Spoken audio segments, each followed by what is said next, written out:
The Checkpoint is presented by GM Pharma, the first international multinational pharmaceutical company in Georgia. GM Pharma, to serve those who need it most. Today our guest is Iain Rawlinson, Chief Commercial Officer at APM Terminal of Poti. Hello, Mr. Iain. Let's start by evaluating last year's results. What has 2022 been like for APM? So we got off to a relatively slow start after the last 12 months had also been a big drop in cargo volumes after the outset of the pandemic. But we saw as the year progressed, particularly after the invasion of Ukraine, that cargo volumes started to grow quite quickly. And by the end of the year, we were in a position where we were back towards volumes that were quite close to where we'd been in 2020. So in your opinion, what caused the transportation collapse that has occurred after the start of the war? As European companies started being impacted by the sanctions in Russia, they started looking for alternative routes to serve both cargo flowing from China to Europe by rail, but also cargo in and out of Central Asia. Particularly the Central Asian countries, Kazakhstan, Uzbekistan, Turkmenistan.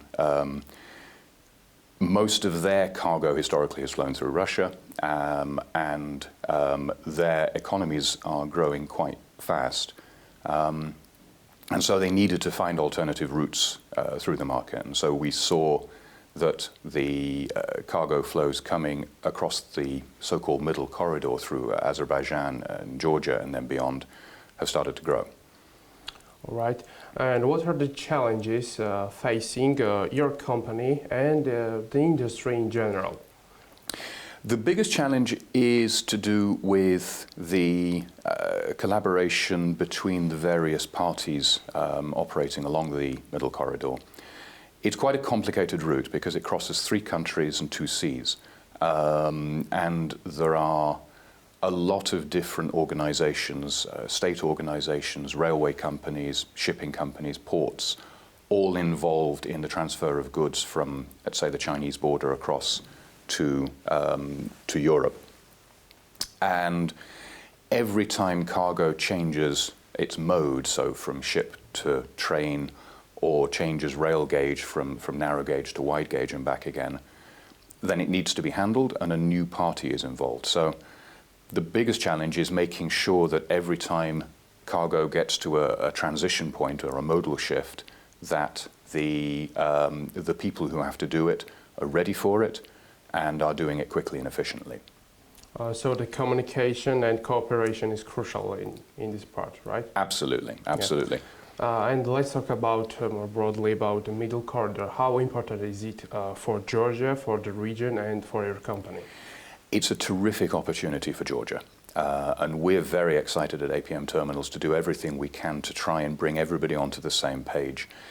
This is one of those unusual occasions for us as a commercial business where cooperation between many players, railway operators, other port operators, and indeed governments, is so important to make sure that we're all working together to create this efficient corridor.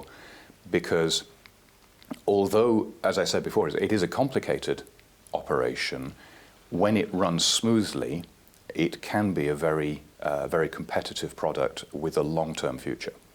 So where are the weak points or the choke points in this corridor right now? As I said before, the communication and the transfer of mode. There is a need for further investment on the rail side, both in terms of having faster trains able to run across all the countries. We also recognize that today Poti is not full, but with a very successful middle corridor, the expansion that we have planned is extremely important because the total volume that flowed through the northern corridor before the war was well over 1 million TEU. Our capacity today is 550,000. With our expansion, the capacity goes to 1.1 million. So we would be able to handle significantly more of the middle corridor cargo over Poti as the railways also unlock their capacity. And then the third is the Caspian transit. That has grown capacity over the last 12 months. There were only 2 vessels running between Aktau and Baku. Now there are 7. And there are that's quite the upgrade, if you ask me. Yeah, exactly. And Is there more capacity to increase the ships? Yes, there are a number of international carriers who are also potentially interested, if cargo volumes grow, to put ships in there to serve that market. One of the great things about marine transportation is ultimately, by definition, ships are mobile, so they go where the cargo is. So if cargo grows, then ships will be brought in to serve it. That's how business works. Yeah, exactly. Yeah.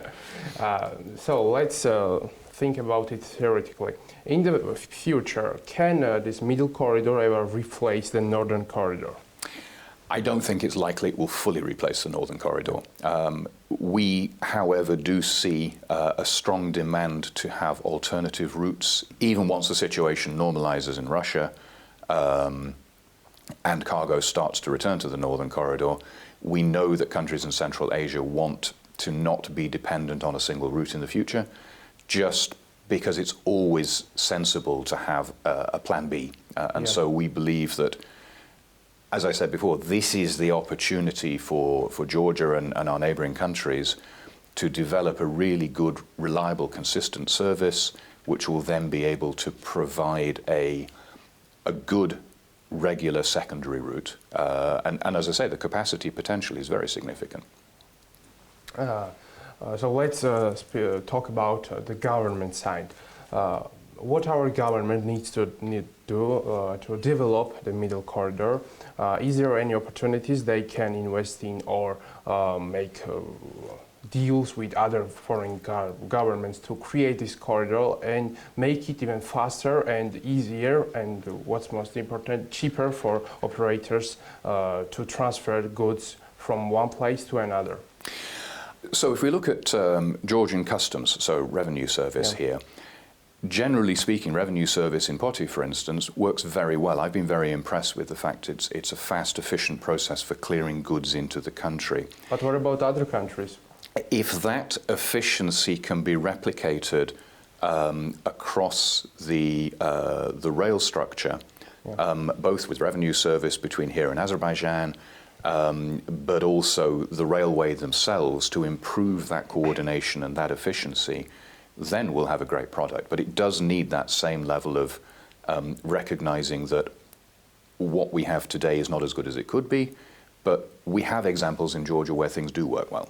And standardization might come in play in the other countries. Yeah, absolutely. I mean, one of the things that all the countries are looking at are digital solutions. So, because transport is as much about communication as it is about the actual movement of goods.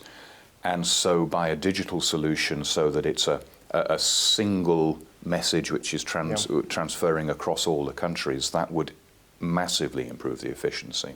What are your expectations for this year and the next year? So we've got off to a very strong start this year. Volumes continue to be strong. And the forecasts we're getting from our customers are that certainly for the rest of this year, we anticipate it should continue in much the same way. Beyond that, it's tremendously difficult to forecast. Of course, we get asked to do so all the time. Personally, I'm very optimistic. I think when I look at the energy there is across this region, that this strong cargo growth is going to continue for a while. But it is noticeable that this region, cargo volumes do tend to go in cycles. And so at some point there will be a downturn, of course, and we have to recognize that. But that will reverse as well. So, I mean, generally speaking, we see it sort of going... Market cycles. Yes, exactly. But generally on an upward trend. Yeah, that's great to hear. And are you planning on new investments in other projects from your company side? Absolutely. We're looking across Central Asia, first of all in Kazakhstan, but also ultimately potentially in Uzbekistan, Turkmenistan. Azerbaijan, in infrastructural investments to support the smooth flow of container traffic. One of the biggest challenges as we look into Central Asia is because the international companies haven't been there, the quality of service is not at the same level as it is here in Georgia or in the West. So what we want to do is bring our standards into those markets. And I don't think it'll be just us, and the markets are big enough that I think ultimately we'll see a lot of companies doing the same thing, and that in itself will improve the efficiency of the middle corridor. Yeah. APM is playing quite a crucial role in this infrastructure in the middle corridor. Mr. Iain, thank you for your time. The interview was very interesting. Thank you.